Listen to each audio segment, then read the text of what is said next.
Do you think he's been held fully accountable? No, I don't think he's been held fully accountable.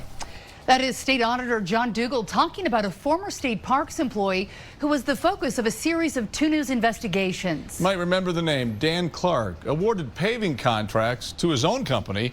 He raked in more than $1.3 million and only ordered to pay back $25,000 in restitution after pleading guilty to 2 felony counts. And now KUTV Chief Investigative Reporter Wendy Halloran uncovers new allegations dating all the way back to the early 2000s. Wendy joins us now with that new information that Utah taxpayers will want to see. Well, Mark and Heidi, I kept digging and obtained evidence that shows potential issues with Clark began much earlier than thought. This evidence indicates shortly after Clark began working for the state, he appears to have secretly used his personal business and awarded himself lucrative projects without disclosing the conflict of interest.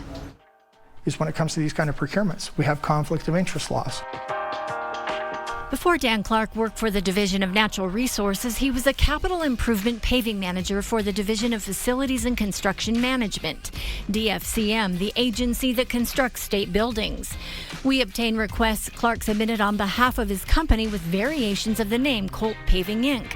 to DFCM from 2004 through 2008 for various paving jobs ranging from the Ogden Crime Lab to the Utah Schools for the Deaf and Blind.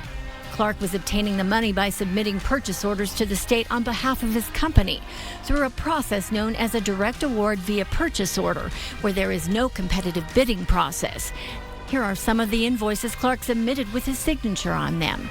And these are some of the purchase orders showing the state authorized payments to Clark's company totaling more than $180,000. Dan filled out at least one conflict of interest form that I've seen, did not list Colt Paving on there.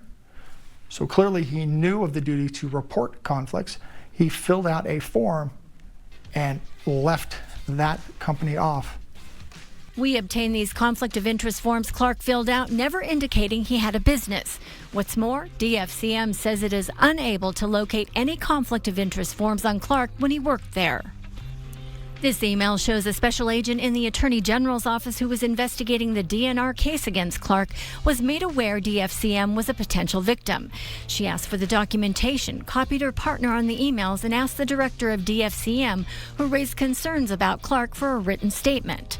DFCM won't tell us if they provided all of these items, but say they fully cooperated with the AG's office. In the end, Clark wasn't prosecuted for the allegations involving misconduct while he was at DFCM. We wanted to know why. And clearly in this case, the department did not have adequate oversight, and they had a person who had the ability to steer money to themselves. In an email statement, an AG spokesman says in part, all parties involved in the Dan Clark prosecution are frustrated by the outcomes thus far. The Attorney General's office is concerned about the amount of taxpayer money Daniel Clark spent and the length of time this went undetected. At this point, his DFCM actions are well beyond the statute of limitations. I made several attempts to find Clark, but he refused my requests for an interview. Here's what he told the judge last July before he was sentenced on 2 felony convictions for the scheme while he worked for DNR. Very remorseful. I am sorry for the things that I've done, and I apologize, and wish that I could change things, and my actions were incorrect, and I apologize for that. And Wendy, I appreciate your bulldoggedness on this, because what you've identified is somebody who came into state employment, and literally almost from day one. I mean, he was a couple years into his employment when it looks like he put this scheme into place. DFCM Director Jim Russell was not allowed to speak on camera, but in an email wrote, and I quote, "We had no idea when he was employed by DFCM that he had an active business or that he was awarding purchase orders to himself. This was never disclosed." He also says they changed the process about 8 years ago so that no one can create their own purchase order or contract, but it wasn't because of Clark, because they didn't know about it at the time.